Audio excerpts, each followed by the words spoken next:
కాళీదేవి శివుడి ఛాతీపై అడుగుపెట్టిన విషయం మీకు తెలుసా? పురాణాల ప్రకారం రక్తబీజాసురుని సంహరించేందుకు దేవతల ప్రార్థనకు స్పందించిన కాళీదేవి భయంకర రూపంతో అవతరించారు.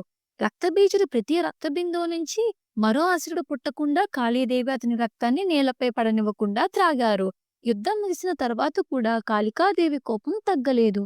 ఆమె ఉగ్రతాండవం భూలోకాన్ని కంపింపజేసింది. దేవతలు భయంతో శివుడిని ఆశ్రయించారు. అప్పుడు శివుడు ఒక అపూర్వమైన మార్గాన్ని ఎంచుకున్నారు. కాళీదేవి తాండవం చేస్తున్న మార్గంలోనే శివుడు నిశ్చలంగా పడుకున్నారు. అజ్ఞానంగా అడుగుపెట్టిన కాళీదేవి శివుడి ఛాతీపై కాలు పెట్టిన క్షణంలోనే తాను చేసిన తప్పు గ్రహించారు. భయం మరియు భక్తితో ఆమె నాలుక బయటకు వచ్చింది. అదే క్షణంలో ఆమె కోపం శాంతించింది. అందుకే కాళీ అమ్మ నాలుక బయట ఉండడం అహంకార నివారణకు, భక్తి జాగృతకు ప్రతీకగా నిలిచింది. Thanks for watching. Please subscribe Shri TRI channel.